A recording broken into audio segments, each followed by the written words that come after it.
रामू, घर में बस एक मुट्ठी आटा बचा है, दाल भी खत्म हो गई है और चावल का एक दाना भी नहीं बचा। कोई बात नहीं गीता, आज मेहनत करूंगा तो शाम को घर खाली हाथ नहीं लौटूंगा। तुम रोज यही कहते हो, लेकिन काम ही नहीं मिलता। तुम्हें परेशान देखकर मेरा दिल रोने लगता है। रोने से किस्मत नहीं बदलती, मेहनत करने से बदलती है। मुझे पूरा भरोसा है कि भगवान हमारी मेहनत जरूर देख रहा है। भगवान कब हमारी सुनेंगे? जब हमारी परीक्षा पूरी हो जाएगी। गीता आखिरी आटे से 2 छोटी छोटी रोटियां बनाती है। बस इतनी ही रोटियां बन पाई नहीं। एक तुम्हारी, एक मेरी। तुम खा लो, तुम्हें पूरे दिन काम करना है। और तुम, क्या तुम भूखी रहोगी? मुझे भूख नहीं है। झूठ बोलना तुमसे आज तक नहीं सीखा गया। रामू रोटी को 2 बराबर हिस्सों में तोड़ देता है। सुख हो या दुख, आधा आधा। इसी वजह से मुझे भरोसा है कि एक दिन भगवान हमारी झोली भी भर देंगे।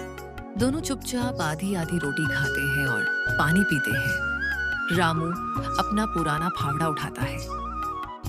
सुनो, हाँ चाहे कितनी भी मजबूरी आ जाए, कभी बेईमानी मत करना। यही गीता, गरीब आदमी की सबसे बड़ी दौलत उसका ईमान होता है। अगर वही बेच दिया तो फिर हमारे पास बचेगा ही क्या? रामू गांव की ओर निकल पड़ता है। वह पहले घर पर जाता है। काका, कोई मजदूरी हो तो बता दीजिए। नहीं बेटा, आज कोई काम नहीं है। रामू दूसरे खेत पर जाता है। भैया, खेत में मजदूर चाहिए। फसल अभी तैयार नहीं हुई, अगले महीने आना। रामू तीसरी जगह जाता है। मालिक, कोई भी काम कर दूंगा। आज नहीं रामू, हमारे पास पहले से मजदूर है। रामू धीरे धीरे थक जाता है। वह एक पेड़ के नीचे बैठ जाता है। हे भगवान, मैं मेहनत से कभी नहीं भागा। बस एक मौका दे दो। मेरी पत्नी ने मुझ पर भरोसा किया है, उसका भरोसा मत टूटने देना। कुछ देर तक वह चुप बैठा रहता है। तभी 2 मजदूर आपस में बात करते हुए गुजरते हैं। सुना है सेठ धनराज अपनी हवेली पर नए मजदूर रख रहा है। हाँ, लेकिन बहुत घमंडी आदमी है। घमंडी है, पर काम तो मिल जाएगा। रामू उनकी बात सुन लेता है। अगर काम मिल गया तो आज घर में चूल्हा जल जाएगा। रामू सेठ धनराज की हवेली पहुंचता है। ध्यान से सुन लो, यहाँ मेरी मर्जी चलेगी। जिसे काम करना है वही रुके।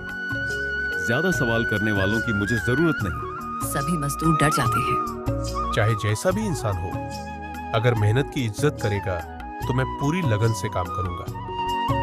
रामू हिम्मत जुटाकर सेठ की ओर बढ़ता है। सेठ जी, मुझे काम चाहिए। सेठ धीरे धीरे रामू की ओर देखता है। उसके चेहरे पर घमंड भरी मुस्कान है। काम चाहिए? जी सेठ जी, मैं मेहनत से कभी पीछे नहीं हटता। जो काम देंगे पूरी ईमानदारी से करूंगा। सेठ रामू के पुराने कपड़ों को देखकर हंसता है। लगता है कई दिनों से ठीक से खाना भी नहीं मिला। गरीबी है सेठ जी, लेकिन मेहनत करने का हौसला अभी भी जिंदा है। ठीक है, पूरे दिन पत्थर उठाने होंगे, गोदाम साफ करना होगा और लकड़ियां भी जमानी होंगी। मैं सब कर लूंगा। लेकिन मजदूरी आधी मिलेगी। आधी क्यों सेठ जी? क्योंकि मेरे यहाँ वही नियम है। गरीब आदमी को जितना मिले उतने में खुश रहना चाहिए। सेठ जी, मेहनत पूरी करूंगा तो मजदूरी भी पूरी मिलनी चाहिए। बहुत जुबान चलाने लगे हो। अगर पसंद नहीं तो निकल जाओ। मैं भूखा रह सकता हूं, लेकिन अपनी मेहनत की कीमत कम नहीं कर सकता। इसी घमंड की वजह से गरीब हो। जाओ, कोई और ढूंढ लो। रामू चुपचाप मुड़कर चला जाता है। दूसरे मजदूर उसे देखते रहते हैं। शायद आज भी घर खाली हाथ जाना पड़ेगा, लेकिन अगर आज अपना स्वाभिमान बेच दिया तो सारी उम्र सिर उठाकर नहीं जी पाऊंगा। गीता दरवाजे पर खड़ी रामू का इंतजार कर रही है। आ गए? काम मिल गया? काम तो मिला था, लेकिन अपनी इज्जत बेचकर। क्या हुआ? रामू पूरी बात बता देता है। तुमने बिल्कुल सही किया। भूख कुछ दिन की होती है, लेकिन अपमान का दर्द जिंदगी भर रहता है। डर बस इतना है कि कल घर में खाने के लिए कुछ भी नहीं होगा। भगवान देर करते हैं, अंधेर नहीं।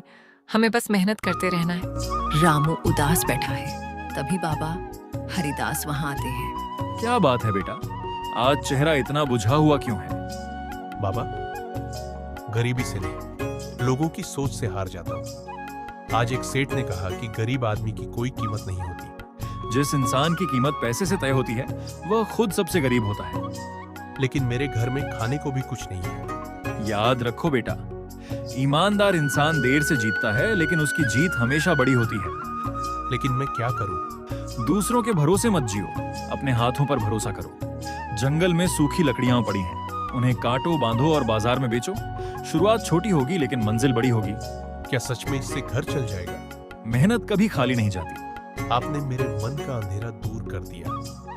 कल सूरज तुम्हारे लिए नई उम्मीद लेकर आएगा।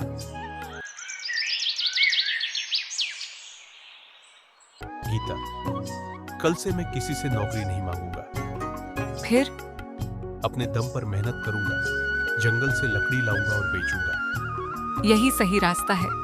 मैं भी हर कदम पर तुम्हारा साथ दूंगी। देखना, एक दिन हमारी मेहनत ही हमारी पहचान बनेगी। आज से नई शुरुआत है। हाँ गीता, आज मैं किसी के सामने हाथ फैलाने नहीं, अपने हाथों से किस्मत बनाने जा रहा हूँ। भगवान तुम्हारी मेहनत जरूर रंग लाएंगे। जब तक तुम मेरे साथ हो मैं कभी हार नहीं सकता। रामू भगवान को प्रणाम करता है और जंगल की ओर निकल जाता है। रामू लंबा रास्ता तय करता है। धूप तेज होती जा रही है, उसके चेहरे पर पसीना है। रास्ता कठिन है, लेकिन मंजिल भी तो आसान नहीं होती। वह सूखी लकड़ियां ढूंढने लगता है। कुछ देर बाद उसे एक बड़ा सूखा पेड़ दिखाई देता है। बस यही ठीक रहेगा। वह कुल्हाड़ी से लकड़ी काटना शुरू करता है। कई बार कुल्हाड़ी चलाने के बाद उसके हाथों में छाले पड़ जाते हैं। आह! वह अपने हाथों को देखता है। खून की हल्की बूंदें निकल रही हैं। दर्द तो होगा, लेकिन यही दर्द एक दिन हमारी खुशियों की वजह बनेगा। वह फिर पूरी ताकत से लकड़ी काटने लगता है। रामू थककर एक पेड़ के नीचे बैठ जाता है। उसके पास खाने के लिए कुछ नहीं है। वह पानी पीकर फिर उठ खड़ा होता है। भूख बाद में मिटेगी, पहले मेहनत पूरी करनी होगी। वह लकड़ियों का बड़ा गट्ठर बांधता है और उसे कंधे पर उठा लेता है। गांव लौटते समय रास्ते में बाबा हरिदास मिलते हैं। कैसा चल रहा है बेटा? रामू थकी हुई मुस्कान के साथ। शरीर थक गया है बाबा, लेकिन मन पहले से ज्यादा मजबूत हो गया है। याद रखना, जो पसीना आज जमीन पर गिर रहा है वही कल सोना बनकर लौटेगा। मैं हार नहीं मानूंगा। यही जज्बा तुम्हें मंजिल तक ले जाएगा। उधर हवेली में सेठ धनराज अपने नौकरों के साथ बैठा है। वह दूर से रामू को लकड़ियों का गट्ठर उठाए जाते हुए देखता है। देखो उसे, कल तक नौकरी मांग रहा था, आज जंगलों में लकड़ियां ढो रहा है। खुद ही हंसता है। ऐसे लोग पूरी जिंदगी गरीब ही रहते हैं। रामू सेठ की बात सुन लेता है, लेकिन बिना कुछ बोले आगे बढ़ जाता है। रामू मन ही मन, आज मेरा मजाक उड़ाओ, एक दिन मेरी मेहनत ही जवाब देगी। रामू लकड़ियां बेचकर घर लौटता है। उसके हाथ में कुछ सिक्के हैं। रामू, आज कमाई हुई? बहुत नहीं, लेकिन ये मेरी अपनी मेहनत की कमाई है।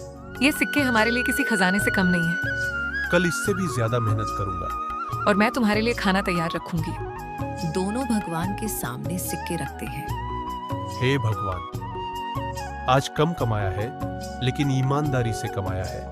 बस इतनी ताकत देना कि कभी गलत रास्ते पर न जाऊं। कई दिन बीत चुके हैं। रामू रोज जंगल से लकड़ियां लाकर बेच रहा है। उसके चेहरे पर थकान है, लेकिन आत्मविश्वास पहले से कहीं ज्यादा है। रामू, देखो, आज हमारे घर में कई दिनों बाद आटा, दाल और थोड़ा सा चावल भी है। रामू भगवान की ओर देखकर, ये सब मेहनत की कमाई है गीता, कम है, लेकिन सुकून बहुत है। आज मैं तुम्हारे लिए गरम गरम रोटियां बनाऊंगी। रामू हंसते हुए, आज कई दिनों बाद पेट भरकर खाना खाएंगे। दोनों मुस्कुराते हैं। रामू पहले से भी ज्यादा मेहनत कर रहा है। वह लकड़ियां काटता है, गट्ठर बांधता है और कंधे पर उठाकर चल पड़ता है। रामू अपने आप से, थकान तो हर दिन होती है, लेकिन अब हर दिन उम्मीद भी बढ़ रही है। रास्ते में बाबा हरिदास मिलते हैं। लगता है अब चेहरे की उदासी कम हो गई है। आपकी सीख ने मेरी जिंदगी बदल दी बाबा। नहीं बेटा, मैंने सिर्फ रास्ता दिखाया था, मंजिल तक तुम अपनी मेहनत से पहुंच रहे हो। मैं चाहता हूँ कि एक दिन मेरी गीता को कभी भूखा न सोना पड़े। वो दिन दूर नहीं है। सेठ धनराज अपनी हवेली के बाहर बैठा है। वह वह देखता है कि रामू रोज लकड़ियों के बड़े बड़े गट्ठर लेकर जा रहा है। सेठ गुस्से में, ये कैसे हो सकता है? जिस गरीब को मैंने ठुकराया था वो हर दिन आगे बढ़ रहा है। वह सोच में पड़ जाता है। अगर ये ऐसे ही बढ़ता रहा तो लोग मेरी नहीं इसकी तारीफ करेंगे। उसके चेहरे पर जलन साफ दिखाई देती है। रामू घर लौटता है। इस बार उसके पास पहले से ज्यादा पैसे हैं। गीता खुश होकर, आज तो पहले से ज्यादा कमाई हुई है। हाँ, लोगों को मेरी लकड़ियां पसंद आने लगी हैं। अब वे खुद मुझे ढूंढकर खरीदते हैं। देखा, ईमानदारी कभी खाली नहीं जाती। ये तो बस शुरुआत है। उसी समय झोपड़ी के बाहर सेठ धनराज चुपके से उनकी बातें सुन लेता है। तो अब लोग इस गरीब पर भरोसा करने लगे हैं। वह गुस्से में मुट्ठी भींचता है। नहीं, मैं ऐसा कभी नहीं होने दूंगा। इसकी मेहनत को यहीं रोक दूंगा। वह मुस्कुराता है। उसके चेहरे पर चालाकी साफ दिखाई देती है। सेठ जाता है। बाबा हरिदास दूर से उसे देख लेते हैं। बाबा धीरे से, जब इंसान दूसरों की खुशी से जलने लगता है तब उसकी बर्बादी शुरू हो जाती है। रामू, पता नहीं क्यों आज मेरा मन घबरा रहा है। डरो मत। सच और मेहनत का रास्ता कठिन जरूर होता है, लेकिन हारता कभी नहीं। दोनों भगवान के सामने दीपक जलाते हैं। रामू हमेशा की तरह जंगल जाने की तैयारी कर रहा है। गीता उसके लिए पानी की छोटी मटकी और 2 रोटियां कपड़े में बांध कर देती है। आज थोड़ा संभल कर जाना। पता नहीं क्यों मेरा मन बेचैन है। डर मत गीता। जिसने कभी किसी का बुरा नहीं किया उसका भगवान भी बुरा नहीं होने देता। बस जल्दी लौट आना। रामू कुल्हाड़ी उठाकर जंगल की ओर निकल जाता है। रामू सूखी लकड़ियां काट रहा है। तभी दूर खड़ा सेठ धनराज उसे देख रहा है। उसके चेहरे पर चालाक मुस्कान है। सेठ अपने आप से, आज ऐसा खेल खेलूंगा कि पूरे गांव में कोई इस गरीब पर भरोसा नहीं करेगा। रामू लकड़ियों का गट्ठर बांधकर थोड़ी देर पानी पीने चला जाता है। इसी बीच सेठ चुपके से गट्ठर खोल देता है और उसमें कुछ गीली सड़ी हुई लकड़ियां मिला देता है। सेठ हंसते हुए, अब जब ये लकड़ियां जलेंगी नहीं तब लोग इसे झूठा और धोखेबाज कहेंगे। वह छिपकर वहां से चला जाता है। रामू गट्ठर उठाता है। उसे कुछ अजीब लगता है क्योंकि गट्ठर पहले से ज्यादा भारी है। अरे, मैंने तो इतनी लकड़ी नहीं काटी थी। वह गट्ठर नीचे रखकर खोलता है। अंदर गीली लकड़ियां देखकर चौंक जाता है। ये कैसे हो गया? मैं तो हमेशा सूखी लकड़ियां ही लाता हूँ। वह एक एक करके सारी गीली लकड़ियां अलग कर देता है। अगर ये बेच दूं तो लोगों का भरोसा टूट जाएगा। नहीं, चाहे आज कम कमाई हो, लेकिन बेईमानी नहीं करूंगा। वह सिर्फ सूखी लकड़ियां लेकर आगे बढ़ जाता है। रास्ते में बाबा हरिदास, क्या हुआ बेटा, इतने परेशान क्यों हो? बाबा, किसी ने मेरी लकड़ियों में गीली लकड़ियां मिला दी थी। और तुमने क्या किया? उन्हें अलग कर दिया। यही तुम्हारी सबसे बड़ी जीत है। बुराई तुम्हें गिराना चाहती है, लेकिन तुम्हारा ईमान तुम्हें संभाल लेता है। मैं कभी किसी का विश्वास नहीं तोड़ूंगा। सेठ धनराज बेचैनी से इंतजार कर रहा है। अब तक तो लोग शिकायत लेकर आ गए होंगे। कुछ समय बीत जाता है लेकिन कोई नहीं आता। ये कैसे हो सकता है? रामू खुशी खुशी घर लौटता है। उसके हाथ में पहले से ज्यादा पैसे हैं। आज तो तुम बहुत खुश लग रहे हो। आज भगवान ने मेरी परीक्षा ली थी। क्या हुआ? रामू पूरी बात बताता है। अगर तुम चाहो तो कोई भी तुम्हें हरा नहीं सकता। जिस दिन मैं बेईमान बन गया उसी दिन सचमुच हार जाऊंगा। सेठ गुस्से में चीजें फेंक रहा है। हर बार ये गरीब बच कैसे जाता है? तभी बाबा हरिदास वहां से गुजरते हैं। सेठ धनराज, क्या है? दूसरों के लिए गड्ढा खोदने वाला एक दिन खुद उसी गड्ढे में गिरता है। देख लेना बाबा, मैं उस रामू को कभी सफल नहीं होने दूंगा। समय सबसे बड़ा न्यायाधीश है। कई महीने बीत चुके हैं। अब रामू की झोपड़ी पहले से साफ सुथरी दिखाई देती है। घर में राशन रखा है। गीता भगवान के सामने दीपक जलाती है। रामू, याद है एक समय था जब घर में एक रोटी भी नहीं होती थी। हाँ गीता, और आज भगवान की कृपा से मेहनत का फल मिलने लगा है। ये सब तुम्हारी ईमानदारी का नतीजा है। नहीं, ये हमारी हिम्मत और भगवान के आशीर्वाद का फल है। रामू लकड़ियों का बड़ा गट्ठर लेकर जा रहा है। बाबा हरिदास सामने से आते हैं। कैसे हो बेटा? आपकी दुआ से बहुत अच्छा हूँ बाबा। चेहरे की मुस्कान बता रही है कि मेहनत ने रंग दिखाना शुरू कर दिया है। अब लोग मुझे खुद ढूंढकर लकड़ियां खरीदते हैं। कहते हैं कि मैं कभी धोखा नहीं देता। यही असली दौलत है, लोगों का विश्वास। सेठ धनराज अपनी हवेली में बैठा है। उसके चेहरे पर चिंता साफ दिखाई दे रही है। पहले लोग मेरे पास आते थे, अब सब उस रामू की तारीफ करते हैं। वह गुस्से में मेज पर हाथ मारता है। ये सब बर्दाश्त नहीं होगा। तभी वह अपने गोदाम की ओर जाता है। वहां बहुत सी लकड़ियां पड़ी हैं, लेकिन कोई खरीदने नहीं आता। इतना सामान, फिर भी कोई ग्राहक नहीं। रामू लकड़ियां बेचकर लौट रहा है। रास्ते में सेठ उससे मिलता है। वाह रामू, लगता है अब तुम बड़े व्यापारी बन गए हो।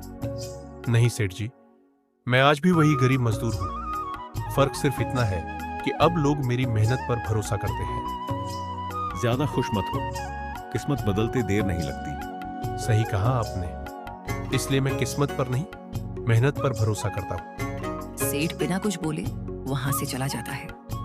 रामू घर पहुंचता है। गीता उसके लिए खाना परोसती है। आज गांव की औरतें तुम्हारी बहुत तारीफ कर रही थी। मेरी हाँ, सब कह रही थी कि रामू जैसा ईमानदार इंसान पूरे गांव में नहीं है। यही मेरी सबसे बड़ी कमाई है। सेठ अकेला बैठा है। उसकी हवेली सुनसान है। वह पुराने दिनों को याद करता है। मैंने हमेशा पैसे कमाए, लेकिन लोगों का भरोसा कभी नहीं कमाया। उसकी आंखों में पछतावा दिखने लगता है। उसी समय बाबा हरिदास हवेली के बाहर आते हैं। क्या सोच रहे हो सेठ?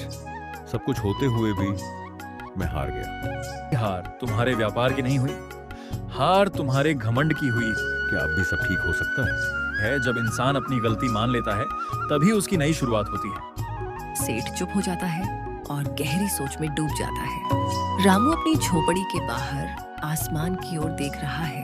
भगवान, मुझे इतना ही देना कि मैं कभी घमंडी न बनूं। आसमान में हल्की धूप फैली हुई है।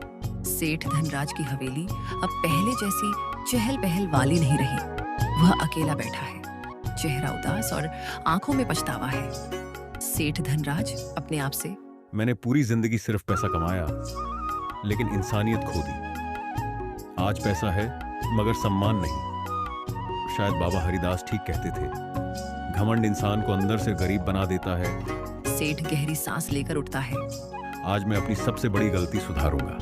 रामू लकड़ियों को बांध रहा है। गीता उसके लिए पानी लेकर आती है। रामू, अब तो भगवान ने हमारी सुन ली। मेहनत रंग ले आई। ये तो बस शुरुआत है। हमें हमेशा ईमानदारी से जीना है। तभी सेठ धनराज धीरे धीरे वहां पहुंचता है। रामू, देखो, सेठ धनराज हमारी ओर आ रहे हैं। रामू खड़ा हो जाता है। नमस्ते सेठ जी। सेठ कुछ पल चुप रहता है, फिर अचानक हाथ जोड़ देता है। रामू, मुझे माफ कर दो। माफी? किस बात की सेठ जी? मैंने तुम्हारा अपमान किया, तुम्हें गरीब समझकर छोटा समझा, तुम्हें रोकने की कोशिश की, तुम्हारे रास्ते में मुश्किलें डाली, लेकिन तुम हर बार अपनी ईमानदारी से जीत गए। जो बीत गया उसे भूल जाइए। नहीं रामू, जब तक तुम मुझे माफ नहीं करोगे, मुझे कभी शांति नहीं मिलेगी। उसी समय बाबा हरिदास वहां पहुंचते हैं। बेटा रामू, इंसान की सबसे बड़ी ताकत बदला लेना नहीं बल्कि माफ करना है। बाबा, जिसने मुझे दुख दिया उसे कैसे माफ कर दूं? अगर तुम भी नफरत करोगे तो तुम में और उसमें क्या फर्क रह जाएगा? रामू कुछ पल सोचता है। रामू सेठ की ओर देखकर, सेठ जी, मैं आपको दिल से माफ करता हूँ। सेठ की आंखों से आंसू निकल पड़ते हैं। धन्यवाद रामू, तुमने मुझे आज सबसे बड़ा सबक सिखाया है। आज से मैं किसी गरीब के साथ अन्याय नहीं करूंगा। हर मजदूर को उसकी पूरी मेहनत आना दूंगा और सम्मान भी। यही सबसे बड़ी दौलत है। इंसान बदल जाए, इससे बड़ी खुशी कोई नहीं। आज इस गांव ने सबसे बड़ी जीत देखी है, ईमानदारी की जीत। रामू की झोपड़ी अब साफ सुथरा पक्का घर बन चुकी है। सेठ धनराज अब मजदूरों से सम्मान से बात करता है। बाबा हरिदास मंदिर के बाहर बैठे मुस्कुरा रहे हैं। रामू, याद है कभी हमारे घर में एक रोटी भी नहीं होती थी। हाँ, लेकिन हमने कभी मेहनत और ईमानदारी का रास्ता नहीं छोड़ा। और मैंने सीख लिया कि गरीब होना शर्म की बात नहीं, घमंडी होना शर्म की बात है। जिस घर में मेहनत, ईमानदारी और माफी रहती है, वहाँ भगवान खुद आशीर्वाद देने आते हैं। पैसा इंसान को बड़ा नहीं बनाता। सच्चाई और मेहनत इंसान की असली पहचान होती है। घमंड इंसान को अकेला कर देता है और ईमानदारी इंसान को हमेशा सम्मान दिलाती है। गरीबी कभी इंसान की कमजोरी नहीं होती। मेहनत, ईमानदारी, धैर्य और माफ करने का गुण ही इंसान को सच्चा अमीर बनाते हैं।